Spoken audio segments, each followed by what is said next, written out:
ফেসবুকে করা ওই পোস্টের নিচে একটা বড়সড় কমেন্ট করেছে আরেকটি মেয়ে। মেয়েটির নাম নাজলা। সে লিখেছে সেও এই লোককে খুঁজছে। তাকেও নাকি তপু নিজেকে ডাক্তার পরিচয় দিয়ে বিয়ে করেছিল। বিয়ের পর তার সঙ্গে মাসখানেক সংসার করেছিল। ওখানে তপু তার নাম বলেছিল আদনান। এই মেয়েটির বাবা স্বর্ণের তৈরি গহনার ব্যবসায়ী ছিলেন। তার দোকানে এক ধনাঢ্য লোক তার ছেলের বিয়ের জন্য অনেক পদের গহনার অর্ডার করেছিল। তপু রাতে সবার চোখ ফাঁকি দিয়ে শ্বশুরের পাঞ্জাবির পকেট থেকে দোকানের চাবি নিয়ে গিয়ে দোকান খুলে ওখানে তৈরি করে রাখা সব গহনা চুরি করে পালিয়ে যায়। তারপর থেকে মেয়েটি এবং তার পরিবার প্রাণপণে খুঁজছে তপুকে, কিন্তু কোথাও তাকে খুঁজে পাচ্ছে না। আমি তখনই সব বুঝে ফেলেছিলাম তপু আসলে কে, ওর পেশা কি, সবকিছু সম্পর্কেই। তখনই আমি প্রতিজ্ঞাবদ্ধ হই, মনে মনে ঠিক করি যেভাবেই হোক ওকে এর উপযুক্ত পাওনা আমি বুঝিয়ে দেব। কিন্তু কিভাবে তপুকে তার উচিত শিক্ষাটা পাইয়ে দেব তাই ভাবতে থাকি। তবে এখানে সবচেয়ে বড় কাটা আমার নিজের মা। আমার মা একে তো লোভী ধরনের মহিলা, এছাড়া তার উপস্থিত বিবেক বুদ্ধিও কম। এবার যে তথ্য আমি ঘাটাঘাটি করে পেয়েছি, এটা যদি মা জানে তাহলে মা কি না কি করে বসে কে জানে। যদি তপুকে ফোন করে বকাঝকা শুরু করেন তবে সর্বনাশ হবে। তপু লোক সুবিধার না, ভীষণ খারাপ লোক, এটা তো বোঝাই যাচ্ছে। দেখা যাবে নিজেকে বাঁচাতে সে আমায় মেরে লাশ করে ফেলে রেখে এখান থেকে উধাও হয়ে যাবে। কিন্তু মাকে তো যে করেই হোক থামাতেই হবে। কিন্তু থামাবো কি করে? ভাবলাম যা করার সকালবেলা তপু বাসা থেকে বেরিয়ে গেলে করতে হবে। এর আগে কিছুই করা যাবে না। তপু জেনে ফেললেই তো সর্বনাশ। কিন্তু ভয়ের বিষয় হলো তপুকে নিয়ে মোহনা নামের মেয়েটি যে পোস্ট করেছে, সেই পোস্টে ইতিমধ্যে ভাইরাল হয়ে গিয়েছে। ভাইরাল পোস্ট সবার কাছেই মুহূর্তে পৌঁছে যায়। তপু তো সকালবেলা ঘুম থেকে উঠেই ফোন হাতে নেবে, ফেসবুকে যাবে। তখন যদি ওর সামনে এই পোস্ট আসে তবেই তো সাবধান হয়ে যাবে সে। হয়তো আমায় এখানে ফেলে রেখেই ও পালিয়ে যাবে। আমি ভেবেই পাচ্ছি না কিভাবে আমি তপুকে ধরিয়ে দেব। ও একবার হাত থেকে ফসকে গেলে আর কিছুতেই ওকে পাওয়া যাবে না। রাতেই শুয়ে থেকে ভয়ে ভয়ে মোহনা নামের মেয়েটিকে মেসেজ করি আমি। লিখি, আপনি যে লোকটিকে খুঁজছেন সেই লোক এখন আমার কাছেই আছে। আমার বর্তমান স্বামী সে। আপনি মেসেজ দেখা মাত্রই আমায় রিপ্লাই দিন। দেরি হলে ও পালিয়ে যাবে, তাকে আর খুঁজে পাওয়া যাবে না কিছুতেই। ঠিক এই মেসেজটি আমার নাজলা নামের মেয়েটিকেও করলাম আমি। আধ ঘন্টা চলে গেলেও মোহনা নামের মেয়েটি আমার মেসেজ সিন করেনি। হয়তো তার ওখানে অনেক মেসেজ আসছে বলে আমার মেসেজ সিন করতে দেরি হচ্ছে। কিন্তু নাজলা নামের মেয়েটি মুহূর্তের মধ্যেই আমার মেসেজ সিন করল। সে সঙ্গে সঙ্গে রিপ্লাই দিয়ে লিখল, আপনার ঠিকানা বলুন, কোথায় আছেন আপনি? আমি ঠিকানা দেওয়ার আগে তপুর সঙ্গে তোলা আমার 3টা কাপল পিক তাকে পাঠিয়ে দিলাম। তারপর নাজলাকে লিখলাম, এই যে দেখুন আমার কাছে ওই লোক আছে, এর প্রমাণ। এবার আপনি সত্যি ওর স্ত্রী ছিলেন কিনা এর প্রমাণ দিন, আপনাদের কাপল পিক দিন। মেয়েটি মিনিট 5 পরেই তপুর সঙ্গে তোলা তার কাপল পিক পাঠিয়ে দিল। দেখেই বোঝা যায় এডিট নয়, সত্যি সত্যি একসাথে তোলা ছবি। আমি তাকে বললাম, আচ্ছা বলুন তো, আপনাদের থেকে সে যে গহনা চুরি করেছে ওখানে কত টাকার গহনা ছিল? নাজলা বলল, 25 লাখ টাকার। আমি বুঝতে পারলাম নাজলা প্রতারক কেউ না, সে সত্যিই বলছে। আমি তাকে আগেই জিজ্ঞেস করে নিলাম, আপনার ঠিকানা বলুন তো, কোথায় আছেন আপনি? তার এখানে পৌঁছতে কতক্ষণ সময় লাগবে এটা অনুমান করার জন্যই তাকে আগে ভাগে তার ঠিকানা জিজ্ঞেস করে নিলাম। নাজলা বলল, শেরপুরে আছি। আমি বললাম, আমি তো নেত্রকোনায়, তাহলে তো খুব একটা দূরে না। আপনি কাল সকালের আগেই এসে নেত্রকোনায় পৌঁছাবেন। একটা কার ভাড়া করে নিন, সঙ্গে বেশি করে লোক নিয়ে আসুন, নয়তো সব হারাবেন। ও সকাল হলেই পালিয়ে যাবে। তাছাড়া আপনার সব গহনা তার কাছে এখনো আছে। এরপর আমি আমার নম্বর দিয়ে দিলাম নাজলাকে। আমার বাসা কোথায়, কোন দিকে, কিভাবে আসতে হবে এক এক করে সব মেসেজে লিখে দিলাম। ওর সঙ্গে কথা শেষ করার খানিক পরেই মোহনা আমার মেসেজ সিন করল। তারপর মোহনা লিখল, আপনি কি সত্যি বলছেন বোন? শত শত মানুষ আমায় মেসেজ করছে। ওরা বলছে আমি যার ছবি পোস্ট করেছি তাদের কাছে ও আছে, তারা ধরিয়ে দিতে পারবে তাকে। আমার কাছে তারা টাকা দাবি করছে, কেউ 2 লাখ, কেউ 1 লাখ, কেউ আরও বেশি। এই জন্যই আর কাউকে বিশ্বাস হচ্ছে না আমার, মনে হচ্ছে সবাই মিথ্যে বলছে। আমি বললাম, ওদের কাছে কোনো প্রমাণ চেয়েছেন? মানে আপনি যাকে নিয়ে পোস্ট করেছেন তার কোনো ছবি আপনাকে দেখাতে বলেছেন? মনা বলল, না বলিনি। আমি সঙ্গে সঙ্গে ওই 3টি ছবি অর্থাৎ নাজলাকে যে ছবিগুলো পাঠিয়েছিলাম মোহনাকে সেই ছবিগুলোই পাঠিয়ে দিলাম। তারপর লিখলাম, এবার আমায় বিশ্বাস হচ্ছে তো? বিশ্বাস না হলে আর 1 মিনিট ওয়েট করুন, তারপর দেখুন বিশ্বাস হয় কিনা। বলে ফোনের ডিসপ্লের আলো দিয়ে আমি ভালো করে দেখে নিলাম তপু ঘুমে কিনা। ও গভীর ঘুমে আছে এটা নিশ্চিত হওয়ার পর ডিমলাইটের মৃদু আলোতেই মোহনাকে ভিডিও কল দিলাম। ও রিসিভ করলে এখান থেকে কোনো কথা না বলে শুয়ে থাকা তপুকে দেখিয়ে দিলাম ভালো করে। তারপর কল কেটে দিয়ে লিখলাম, এখন বিশ্বাস হয়েছে তো? মোহনা তাড়াহুড়া করে রিপ্লাই দিল। সে বলল, আপনার পায়ে পড়ি বোন, এটাই সে লোক, সেই প্রতারক। আপনি ওকে ধরিয়ে দিন প্লিজ। আপনার কাছে আমার আকুল আবেদন বোন, বিনিময় কত টাকা চান বলুন, আমি টাকা দেব, যত টাকা চান ততই দিব। আমি বললাম, আমি কোনো বিনিময় চাই না, আমি নিজেও ওর শাস্তি চাই। আমিও ঠকেছি, ওর প্রতারণার শিকার আমিও হয়েছি, আমিও ওর উপযুক্ত শাস্তি চাই। আপনার হাতে আমি ওকে তুলে দিব। কিন্তু সমস্যা হলো, কাল সকাল হতে ও যেভাবেই হোক জেনে ফেলবে আপনি ওকে নিয়ে পোস্ট করেছেন। যেহেতু আপনার পোস্ট ভাইরাল হয়ে গিয়েছে, তাই এটা সবার কাছেই পৌঁছে যাবে, ওর কাছেই নিশ্চয়ই যাবে। আর ও এটা দেখার সঙ্গে সঙ্গে পালিয়ে যাবে, তাকে আর কিছুতেই ধরা যাবে না। মোহনা বলল, আপনি কোন জায়গায় থাকেন বোন? আমি বললাম, নেত্রকোনায়। মোহনা বলল, আমি টাঙ্গাইল থাকি, টাঙ্গাইলের ঘাটাইলে। ওখান থেকে আমি রাত শেষ হবার পূর্বেই এসে পৌঁছে যাব, যেভাবেই হোক এসে পৌঁছাবই। আমি বললাম, হ্যাঁ তাই করুন, কিন্তু কিছুতেই একা আসবেন না, বেশি করে লোক নিয়ে আসুন সঙ্গে, পারলে দ্রুতগতির কোনো গাড়ি নিয়ে নিন। মোহনা বলল, আচ্ছা বোন। তাকেও আমি আমার পুরো ঠিকানা দিয়ে দিলাম, যেন খুব সহজেই এখানে এসে পৌঁছে যেতে পারে। এরপর খানিকটা সময় চুপচাপ শুয়ে রইলাম, নড়াচড়া করছি না। নড়াচড়া করলে যদি তপু ঘুম থেকে উঠে যায়, কিন্তু ফোনের ডিসপ্লের আলোর জন্য সমস্যা হতে পারে। ও যদি একবার দেখে এত রাতে আমি ফোন ব্যবহার করছি, এখনো ঘুমায়নি, তবেই ঝামেলা করবে। ও তো আর সহজ সরল লোক না, সব বুঝে ফেলবে মুহূর্তে। এই ভয়ে এই গরমের মধ্যেও কাঁথা টেনে সারা শরীর ঢেকে নিলাম। এরপর বাবাকে একটানা কল দিতে থাকলাম। আমি জানি এত রাতে বাবা জেগে নেই, গভীর ঘুমে আচ্ছন্ন, কিন্তু বারবার কল দিলে ফোনের রিংটোন শুনিয়ে বাবা একসময় জেগে উঠবেই। বাবা জেগে উঠে ফোন রিসিভ করলে আমি এপাশ থেকে কিছুতেই কথা বলবো না, কথা বললে তপু টের পেয়ে যাবে, তার ঘুম ভেঙে যাবে। তাই আমি কথা না বলে সরাসরি ফোন কেটে দেব, তারপর মেসেজ করে যা বলার তা বলে দেব।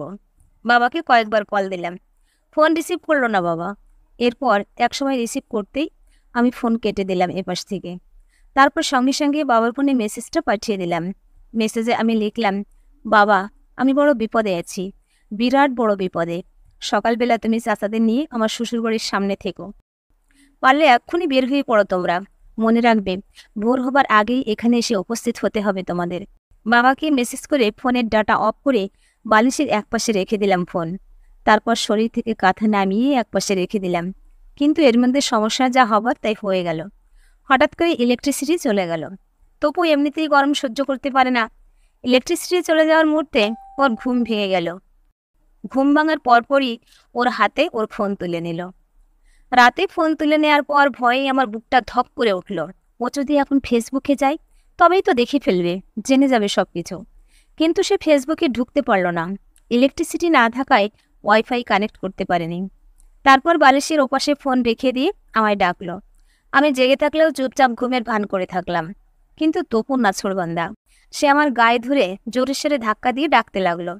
এখন আর চুপ থাকার উপায় নাই। চুপ করে থাকলেও ও ভাববে আমি এসে ঘুমের ভান করে শুয়ে আছি। এই ভয়ে মুখ খুলতে হলো আমার। ঘুম কাতুরে গলায় বললাম, কি হয়েছে, এত রাতে ডাকছো কেন? তপু বলল, কারেন্ট নাই, ওয়াইফাই নাই, চুপচাপ থাকতে ভালো লাগছে না, আসো গল্প করি। আমি বিরক্তি দেখালাম না। আমি জানি এখন কিছুতেই তাকে বিরক্তি দেখানো যাবে না, তাকে কিছুই বুঝতে দেওয়া যাবে না। ভাবলাম গল্প করি তার সঙ্গে, সমস্যা নেই তো। গল্পের ভরে হলেও যদি রাতটা পার হয়ে যায়। আমি তার সঙ্গে এটা সেটা নিয়ে কথা বলতে লাগলাম। কিন্তু ইতিমধ্যে সে এমন একটা তথ্য দিল যা শুনে আমার মেজাজ ভীষণ খারাপ হয়ে গেল। তপু বলল, তোমার মা লোক ভালো, উনি নিজেরা ভাবেন দুনিয়ার সবচেয়ে চালাক মহিলা। সমস্যা হলো উনি চালাক মহিলা না, উনি বোকা, বিরাট বোকা। আমি বললাম, কি করেছে আমার মা? আমার মাকে নিয়ে কথা হচ্ছে কেন? তপু তার কপালের ঘাম মুছে তারপর বলল, তোমার মা 5 লাখ টাকা পাঠিয়ে দিয়েছেন। তার কাছে অত টাকা ছিল না, নিজের গহনা জমানো টাকা দিয়েও 5 লাখ হয়নি। পরে তোমার বাবা যে গরু কেনার জন্য 2 লাখ টাকা রেখেছিলেন, ওগুলোও দিয়ে দিয়েছেন। তবুও তিনি কাউকে জানতে দিবেন না। তোমার স্বামী লোক খারাপ। হাসিল তপু। ওর হাসিটা এত খারাপ লাগছে আমার, আমি নিজেকে সামলে রাখতে চেয়েও পারিনি। তাকে ঘৃণার কণ্ঠে তখন বললাম, ছোট লোকের বাচ্চা, পরের টাকা এভাবে মেরে খেতে লজ্জা করে না? টাকা না, তুই জাহান্নামের আগুন খাচ্ছিস, এর ফল তুই পাবি, দেখিস। তপু আমার মুখ থেকে এসব কথা শুনে রেগে মেগে আগুন হয়ে উঠল একেবারে। সে সঙ্গে সঙ্গে আমার গলার কাছে তার হাতটা আনলো, তারপর গলায় চেপে ধরে রাখলো অনেকক্ষণ। আমার তখন কেবল মনে হতে লাগলো আমার দম একেবারে আটকে আসছে। এমনিতেই একটু একটু শরীর ঘামছিল, এবার সারা শরীর থেকে পানি ঝরতে লাগলো। চোখ দুটি মনে হচ্ছে কোটর থেকে বেরিয়ে আসছে। দুহাত দিয়ে আমি ওকে খামচে দিতে চাইলাম, কিন্তু মনে হলো আর কুলিয়ে উঠতে পারছি না। হাত পা অবশ হয়ে এসেছে। ভেবেছিলাম ও মেরেই ফেলবে, কিন্তু একেবারে মারল না। যখন মনে হলো দম আটকে যাবে, এক্ষুনি মরে যাব, ঠিক তখনই সে আমার গলা ছেড়ে দিল। তারপর সে বিছানায় উঠে বসে বলল, আরেকবার আমায় গালি দিলে জানে মেরে ফেলবো তোকে, মনে রাখিস কথাটা। এবার ছেড়ে দিলাম। আমি ছাড়া পেয়ে ব্যথায় কাতর গলায় দুহাত দিয়ে ধরে হাউমাউ করে কাঁদতে লাগলাম। এসব কান্নায় তপুর কিছু যায় আসে না। এই ঘরের পাশের ঘরেই তার মা আছে, ওই মহিলাও বড় নিষ্ঠুর। এত রাতে এই ঘর থেকে আমি এভাবে শব্দ করে কাঁদছি, এই কান্না নিশ্চয়ই তার শোনার কথা। হয়তো সে শুনছেও, শুনেও চুপ করে আছে। হয়তো আমার এই কান্না তাকে বড় আনন্দ দিল। আমি তপুকে আর কিছুই বললাম না, শুধু মনে মনে আল্লাহর কাছে বললাম, আল্লাহ, তুমি তো পৃথিবীর সবচেয়ে বড় অত্যাচারী ফিরাউন নমরুদকেও ছাড় দেওনি। তাদের অত্যাচারের পরিণতি তাদের ভোগ করিয়েছিলেন। আল্লাহ গো, তুমি তপু নামের জালেমটাকেও তার পরিণতি ভোগ করিয়ে দিও। আমি আর কিছুতেই সহ্য করতে পারছি না। তপু উঠে গিয়ে ঘরের জানালা খুলে দিল, তারপর চেয়ারে বসে সিগারেট ধরিয়ে বলল, তোর মাকে কিংবা তোর বাবাকে ভুলেও বলবি না তোর সঙ্গে আজ রাতে আমি কি কি করেছি। যদি ওদের এই বিষয়ে কিছু বলিস, তবে সত্যি সত্যি আমি তোকে মেরে ফেলবো। আমি কিছু বললাম না। এই অন্ধকারেও বিছানায় উপর হয়ে পড়ে থেকেই তপুর দিকে একবার অসহায়ের মতো শুধু তাকালাম। ততক্ষণে ইলেকট্রিসিটি চলে এসেছে। আমি চোখ বন্ধ করে একাগ্র চিত্তে আল্লাহর কাছে বলতে লাগলাম, আল্লাহ, ও যেন এসে বিছানায় শুয়ে ঘুমিয়ে পড়ে, ফোন যেন হাতে না নেয়, ফেসবুকে যেন না ঢোকে। কিন্তু আমার এই চাওয়া পূরণ হলো না। তপু এসে তার হাতে আবার ফোন তুলে নিল, ওয়াইফাই অন করে ফেসবুকে ঢুকলো। তারপর এটা ওটা দেখতে দেখতেই হঠাৎ করেই লাফিয়ে উঠে বসে পড়ল বিছানায়। তারপর বলল, জুই ওঠো, এক্ষুনি ওঠো, আমরা এক জায়গায় যাব। আমি ভয়ে কথা বলতে পারছি না। আমি জানি যা হবার তা এতক্ষণে হয়ে গেছে। তবু জেনে গিয়েছে সবকিছু। তবু আমি বললাম, কোথায় যাবে? তবু তাড়াহুড়া করে বলল, আমার মামা মারা গিয়েছেন, তাদের বাড়ি যাব। আমি জানি এটা একেবারেই মিথ্যে কথা। মিথ্যে বলেই আমায় নিয়ে পালিয়ে যাবে, এখান থেকে সটকে পড়বে। ধরা পড়ার বিন্দুমাত্র ঝুঁকি সে নিবে না। হয়তো এমন জায়গায় যাবে যেখানে কেউ আর তাকে খুঁজে পাবে না।